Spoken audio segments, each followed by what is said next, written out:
What's going on, guys? Welcome back to the channel. My name's Vulkan, and today we're talking about Torchlight 3's latest patch. Now, the last patch was promised to be their final major update to the game, and while that is true on a couple kind of categories, they did decide to follow some player feedback and overhaul the resource system for the Dusk Mage. They added a training dummy for forts, they decided to add in 10 more skill points, and making enemies less spongy and higher difficulties. So these were all kind of big issues going into the final stretch for the game, and it does make sense that they wanted to tackle them before getting to launch. Now, in terms of the Dusk Mage and its resource changes, I did play this class for a few hours in the PTR and in live, and it felt much better than it did before. Overall, guys, just smoother gameplay. Just smoother gameplay. It felt easier to maximize its potential, and it just felt closer to the final rendition of the class rather than something they were still kind of experimenting with. So before this patch, you had a pendulum system where you had to manage your light and dark skills closely if you wanted to deal any substantial damage. It really wasn't fun. The way it worked, you had to use a light skill and you built your light meter up. Use a dark skill and you built your dark meter up. When you got both to the top, they would give you buffs. And the way that the developers kind of envisioned this is you would want to have those buffs up at the same time as much as possible to put out the top end damage. And the problem with this is it just wasn't fun. You were playing the action bar, you weren't playing the game. You were worrying too much about, okay, do I need to cast a light skill or a dark skill? And in a game that's as fast-paced as Torchlight, it becomes difficult to kind of stay on top of all of that. And because of that, you really were operating at less than efficient most of the time. So this update does help change that. There are no longer separate buffs, but rather you cast your light and dark spells to fill up each gauge. Once both of them are full, you are granted a damage buff and mana regeneration. And on top of that, those gauges no longer decay over time. This makes them more reliable when moving from pack to pack, because before you felt like you were always racing against a clock to avoid a big DPS drop-off. So overall, this change makes the Dusk Mage a smoother class to play.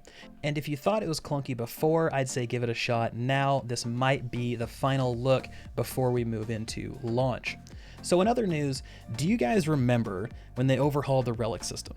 But they kept our amount of skill points the same, and it felt incredibly limiting. And I talked about that of just like, now we're spreading 50 points across 3 skill trees rather than 2 skill trees. Well, great news, because we are getting 10 additional skill points, and you're going to unlock these extra points naturally as you level through the game. You're not going to have to go do any sort of quests or any sort of extra hoops to jump through. You're going to get them naturally. And if you're already at max level, then you need to perform a skill reset to get those extra points so you can start building with them. And this is a big deal because the way things were before pushed players towards a limited playstyle, where you had less skills and diversity than before the relic update. So with these new points, it's going to let players be a little more adventurous. You can build your character a little closer to what you're imagining, and it really kind of gives everybody a chance to experiment more with some of the skills that might have not been available before. So that's something I'm really excited to see, what players can come up with those extra points that we have at our disposal now. And building off those new skill points, the Torchlight devs decided to add in a training dummy to test out builds in your fort. So you can go to your fort, pull the training dummy out of your inventory, throw it onto the ground, and it really functions just like any other training dummy. This has been a highly requested feature, so you can test out your build, see how well it works or how well it doesn't work, and figure out where you want to go from there. They also removed the requirement to break down legendaries at the enchanting altar in order to gain their legendary power, mostly because it was confusing for new players. So instead of implementing a tutorial, they just decided, you know what, whenever you pick up a legendary, you're going to automatically unlock that power to use. So just streamline the shit out of it. That's just the way it is. And I think this is a decent move, right? I'm kind of 50-50 on it. I think it definitely helps to create a better experience in terms of new players and keeping players out in the world for a longer period of time. But to be honest, it wasn't a huge ordeal to break down the altar either. You're going to have to go there anyway to break down any other items you have, so why not just keep it there and implement a small tutorial? I don't know. For me, it just seems like it could go either way, but I'm curious what you guys think, so let's talk about that in the comments below. And lastly, we're going to be talking about difficulties hard and up. So last patch made monsters just absolute units, just beasts out in the world. They had so much health, they were incredibly spongy, and it just killed all of my motivation to play on anything above normal because it took so damn long to kill stuff. and I'm talking a long time. So this patch decided to correct that. They went back, they reduced a lot of monster health, but they increased their damage quite a bit to make them more deadly. And this has been pretty mixed in terms of player reception. People really like the increased danger, but they've also been subject to some pretty unfair one-hit kills from elites or bosses, like off the screen type of stuff. So I'm okay with the damage increase, but I think this needs a little bit more tuning before we're ready for release. And on top of that, I really like this approach, so I'm hoping other games take a look at this. Hard mode and up does not have to mean bosses need to have tons and tons of health, right? Health does not equal mechanics, health does not equal difficulty.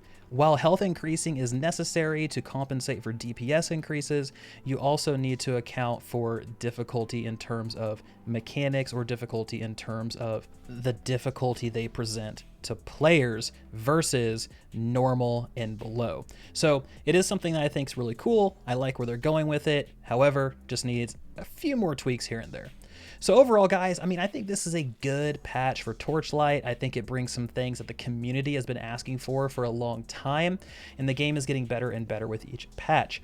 I'm just really kind of curious where it's going to land at launch, when they're going to pull the trigger at launch, and at what point will the game be in? Are we still going to have a decent backlog in Nult for things that the community wants to see, or are they going to work on getting as much of that put into the game as possible before hitting launch? I think we're going to know very, very soon. Max alluded to some launch news in the previous state of the game. Soon, bold, underline, italicized, so there's going to be a lot coming there.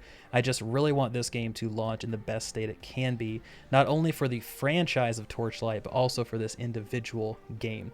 So guys, what are your thoughts on this Torchlight patch, as well as overall kind of thoughts on Torchlight 3? If it launched today, what would your review score be out of 10? Would you give it an 8 out of 10, 2 out of 10? Let's talk about it downstairs in the comments. As always, thank you so much for supporting the channel. This has been Vulkan, and I'll talk to you guys next time.